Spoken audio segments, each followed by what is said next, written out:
할렐루야, 주님을 찬양합니다. 9월 1일 목요일 새벽입니다. 오늘도 하나님께서 새로운 한 달을 허락해 주셨는데 생명 주신 하나님께 감사의 고백을 드리며 기도하며 매일 주심 기대 시작하겠습니다.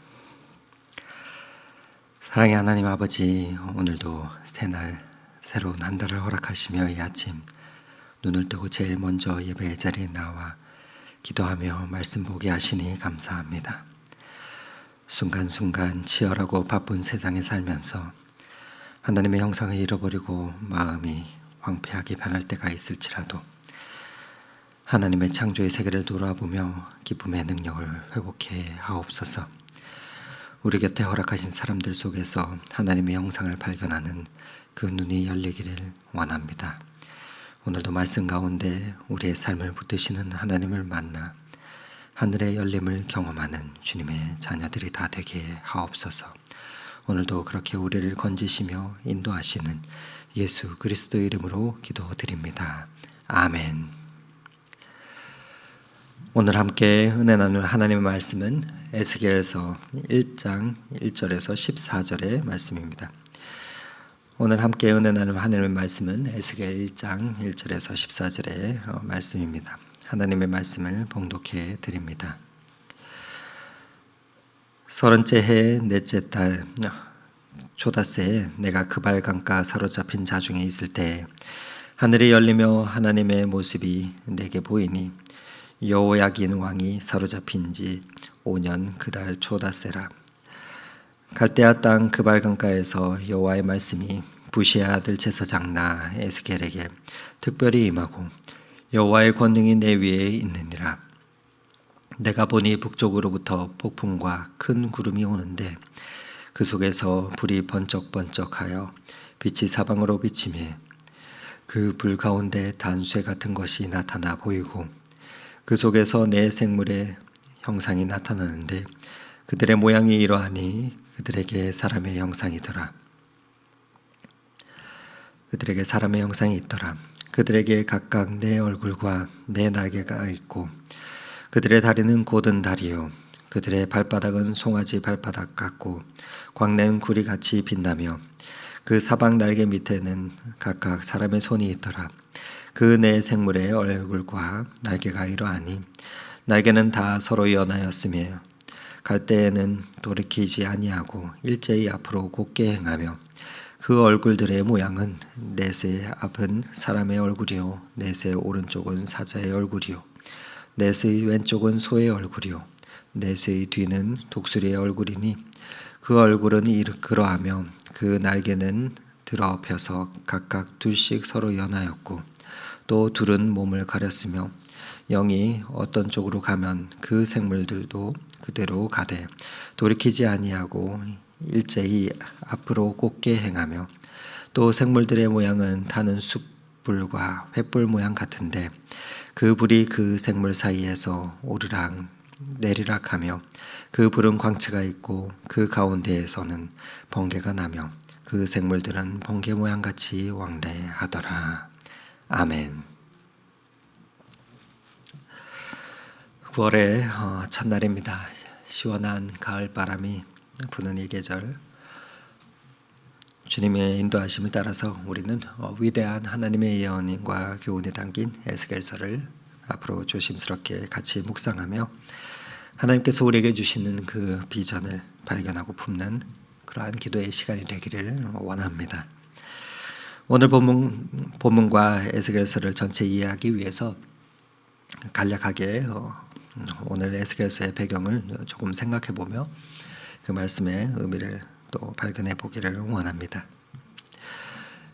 에스겔서는 당시 강대국이었던 바벨론 제국으로 끌려왔던 유다의 젊은 포로인 선지자 에스겔의 이야기를 통해서 우리에게 주시는 예언과 교훈입니다. 그 중심 메시지는 너희가 나를 여호와인 줄 알리라입니다. 에스겔 선지자가 외치는 이 메시지는 너희가 나를 여호와인 줄 알리라 입니다. 이를 조금 자세히 나누어서 말씀드리면 크게 두 가지로 말씀드릴 수 있을 것 같습니다. 첫째는 오늘 우리는 우리의 죄 때문에 하나님의 심판을 경험하고 있다. 그리고 그러나 하나님은 반드시 우리를 다시 한번 회복시켜 주실 것이다 입니다. 그 가운데서 우리가 하나님 여호와를 알게 된다 하는 그러한 메시지를 에스겔 선지자는 외칩니다. 죄 때문에 그들이 당하는 그 고난의 현실을 해석하고 하나님은 아직 그 왕국에 관한 유다에 관한 하나님의 그 자신의 섭리를 포기하지 않으셨으며 그 땅을 다시 한번 회복시켜 주실 것이라는 그 소망을 바라보며 오늘을 견디도록 하는 것이 이 에스겔의 핵심 메시지라 할 수 있습니다. 이처럼 하나님은 약속의 하나님이시자 은혜의 하나님이십니다. 그리고 긍휼의 하나님이십니다.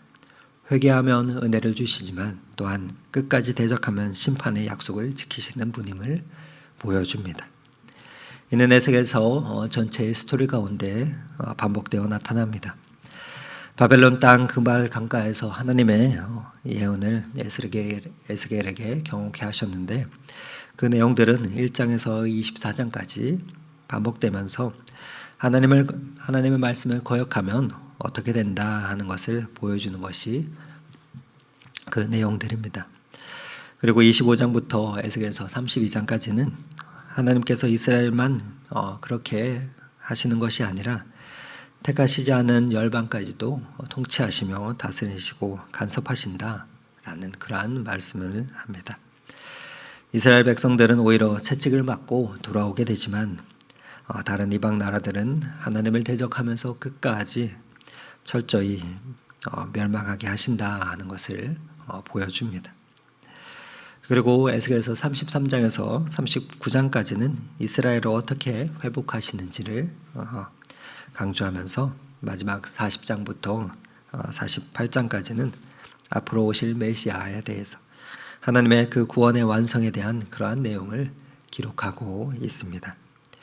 이렇게 에스겔서는 48장이나 되는 긴 예언서로서 에스겔을 통해서 하나님만이 온 땅의 통치자이시며 여호와인 줄을 알도록 선포하는 그러한 메시지입니다. 바벨론의 포로로 끌려왔던 청년 에스겔의 그 영적인 일기 가운데서 그러한 메시지를 우리에게 들려주고 있는 것입니다. 이 에스겔의 배경이 되었는 그 시기는 유다 왕국의 몰락기였습니다. 주전 597년 여호야긴 왕의 시대였습니다.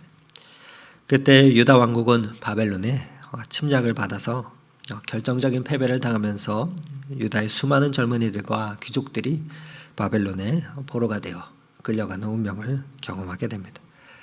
그 시대적인 배경이 되는 내용들이 열왕기하 24장에 쭉 이어서 나오는데 그 중에 일부를 말씀을 잠깐 읽어드립니다. 열왕기하 24장 10절에서 14절 말씀을 읽어드립니다. 그때 바벨론의 왕 느부갓네살의 신복들이 예루살렘에 올라와서 그 성을 에워쌉니다. 그 신복들이 에웠을 때 바벨론의 왕 느부갓네살도 그 성에 이르고 유다의 왕 여호야긴이 그의 어머니와 신복과 지도자들과 내시들과 함께 바벨론 왕 앞에 나아가매 왕이 잡으니 때는 바벨론의 왕 8째 해라.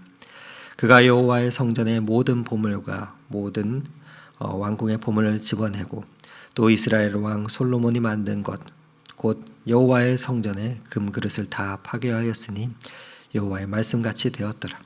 그가 또 예루살렘의 모든 백성과 모든 지도자들과 모든 용사 10,000명과 모든 장인과 대장장이를 사로잡아 가매 비천한 자 외에는 그 땅에 남은 자가 없었더라. 그렇게 바벨론의 공격을 받아서 유다 땅은 그렇게 철저하게 완전한 멸망에 도달하게 됩니다. 그 가운데서 바벨론에 의해서 포로로 잡혀가게 되죠. 잡혀가는 1만여 명의 유다 포로들 가운데 에스겔이 있었습니다. 눈물의 선지자 예레미야가 오랫동안 울면서 경고하던 대로 유다 땅은 바벨론의 공격을 받아서 많은 이들이 포로로 끌려갔는데 1차 때는 우리가 잘 아는 대표적인 인물로 다니엘이 잡혀갔습니다. 귀족들과 왕궁의 사람들이 많이 잡혀갔는데 그 중에 또 다니엘이 포함되어 있었습니다. 2차 포로를 잡아갈 때 에스겔이 잡혀갔습니다. 2차 때는 가장 많은 사람들이 포로로 잡혀갔습니다. 오늘 보면 그 열왕기하 24장 본문에 보면 1만 명 이상의 사람들이 잡혀갔다 말합니다. 그 가운데 이스라엘 유다 땅에는 비천한 자 외에는 거의 남은 자가 없더라 할 정도였습니다. 그렇게 에스겔은 이러한 그 시대적 유다의 몰락의 시대적 상황 속에서 바벨론으로 포로로 잡혀가서 그 포로 생활 중에 예언을 한 사람입니다. 에스겔이 바벨론의 포로로 끌려갔을 때 그때의 나이가 아마 25살 정도 되었을 것입니다. 오늘 본문에서 에스겔이 계시를 받은 나이가 30세였을 것이다 라고 일반적으로 성서학자들은 이야기합니다. 1절과 2절 말씀을 다시 읽어드립니다. 30째 해 넷째 달 조다스에 내가 그발강가 사로잡힌 자 중에 있을 때 하늘이 열리며 하나님의 모습이 내게 보이니 여호야긴 왕이 사로잡힌 지 5년 그 달 조다스라. 젊은 나이에 이국 땅에서 포로 생활을 하며 미래를 잃어버리고 고생을 하는 그 에스겔의 모습을 한번 우리가 상상해 본다면 우리는 쉽게 그의 마음 가운데 어떠한 질문들이 의문들이 꼬리를 물고 지나갔을지를 생각해 볼 수 있을 것 같습니다. 도대체 하나님은 살아계시는 걸까? 우리 민족과 나의 이 고통 가운데 하나님은 무엇을 하시는가? 왜 이러한 어려움을 우리에게 경험하게 하시며 알려주시는 걸까? 안겨주시는 걸까? 하나님은 전능하신 하나님이신데 왜 이렇게 바벨론의 포로로 끌려와서 우리는 이 모양, 이 꼴로 있는가? 하나님은 그 가운데서 도대체 어디에 계시는가? 그렇게 바벨론 땅에서 고통당하는 우리의 부르짖음과 우리의 외침을 하나님은 보고 계시는가? 이스라엘의 그 미래는 어떻게 되는가 하는 그 질문 가운데 하나님의 부재를 경험하며 온몸을 다해서 청년 에스겔은 하나님께 물었을 것입니다. 그런 에스겔에게 하나님께서 찾아오셔서 자신을 나타내십니다. 그발 강가에서 한숨과 고통을 기도로 바꾸며 이러한 인생의 질문 가운데 있었던 에스겔에게 하늘이 열립니다. 3절에 그래서 이렇게 표현합니다. 갈대아 땅 그발 강가에서 여호와의 말씀이 부시의 아들 제사장 나 에스겔에게 특별히 임하고 여호와의 권능이 내 위에 있느니라. 절망적인 현실을 살던 에스겔은 말씀과 권능으로 찾아오신 하나님을 만나게 됩니다. 우리가 믿는 하나님은 현실에 갇힐 수 없는 초월적이신 분이십니다. 그러나 우리에게서 멀리 계신 분이 아니십니다. 친히 우리의 삶의 자리로 찾아오셔서 자신의 계획을 알리시며 구원의 역사를 이루어 가시는 분이십니다. 에스겔은 포로로 끌려와서 그 고통스러운 시간을 보내고 있었습니다. 그 눈물의 강가인 그발 강가에서 있었습니다. 어디에서 하나님께서 은혜를 주셔서 그 하나님의 일을 하시는가 볼 때 오늘 본문에는 그발 강가임을 발견하게 됩니다. 그발 강가는 유브라테스 강의 그 지류에 속하는 우나와 같은 강가입니다. 그곳에서 사로잡힌 자들이 고생스럽게 종살이를 해야 했습니다. 그러나 은혜의 시작에는 하나님의 임재가 있습니다. 하나님의 찾아오심이 있습니다. 그 고생의 종살이의 그 자리 가운데 그발 강가에서 하나님께서 에스겔에게 계시를 주셨다는 것은 곧 우리가 채찍을 맞는 곳, 고통당하는 곳, 일상생활 가운데서 삶의 현장에서 출근하여 직장 생활을 하는 그곳에 하나님 아버지의 뜻을 깨닫고 살기를, 그곳에서 아버지의 뜻을 깨닫고 살기를 원하신다는 것입니다. 거기서 회복되어서 바로 서기를 하나님께서는 원하신다는 말입니다. 하나님께서는 시대마다 하나님의 사람들을 일으키시되 그때그때마다 합당한 하나님의 사람들을 일으켜 세우십니다. 그리고 당신의 일을 행하십니다. 그러나 하나님께서는 특별한 장소에서 특별한 일을 하는 중에 특별한 사람을 불러내시는 것이 아니라 평범하게 일을 하는 중에 우리에게 은혜를 주십니다. 우리의 고통의 일상 가운데 하나님은 찾아오십니다. 그곳 가운데서 우리를 불러내시고 세우십니다. 청년 에스겔은 제사장 가문의 출신이었습니다. 이스라엘 땅에서의 존귀한 자였습니다. 그러니까 그가 만일 포로로 끌려오지 아니하고 고향 땅에 있었다면 그는 제사장이 되었을 나이였습니다. 제사장이 될 수 있는 나이가 30세이기 때문입니다. 그러나 그 모든 것이 포로로 잡혀와서 아무런 소용이 없어졌습니다. 왕이나 제사장이나 다 지도층에 속하는 사람들이었지만 포로로 끌려와서 거기서 노예가 되어버렸습니다. 그런 고통의 자리에서 하나님께서는 에스겔에게 소망의 말씀을 주십니다. 절망 가운데 빠져서 고통하고 있을 때 하나님께서 그들을 버리시지 않고 사로잡힌 자 중에서 하늘이 열리도록 그 경험을 하도록 하셨다는 말입니다. 하나님은 은혜의 하나님이십니다. 우리가 어떠한 지경에 있을지라도 어떤 역경에 있을지라도 하나님께서 은혜를 주시며 그곳 가운데서 다시금 일어나게 하십니다. 하나님의 은혜를 주시면 그곳은 하늘이 열리는 곳이 됩니다. 그래서 우리는 초막이나 궁궐이나 내 주 예수 모신 곳은 어디나 하는 나라라는 찬송의 고백을 할 수가 있습니다. 초월하시며 우리의 모든 지경을 뛰어넘으신 하나님이시지만 우리의 삶의 자리 가까이 와서 우리와 친밀하게 원하시는 그 하나님을 우리가 인정하며 우리가 살아갈 때 우리는 어떤 절망과 시련의 자리에서도 소망의 자리로 그 자리를 바꿀 수 있습니다. 하나님께서 찾아오시는 그 자리는 소망의 자리로 변합니다. 그곳에서 자신의 뜻과 계획을 보이시며 우리로 하나님을 예배하게 하기 때문입니다. 하나님을 만나며 그분을 예배할 수 있는 장소는 소망의 자리가 됩니다. 비전의 자리가 됩니다. 그분을 예배하는 자리는 절망의 자리에서 소망의 자리로 변화의 자리가 됩니다.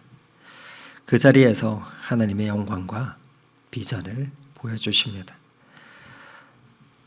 사람이 절망하면 그 절망을 극복하기 위해서는 비전이 있어야 합니다.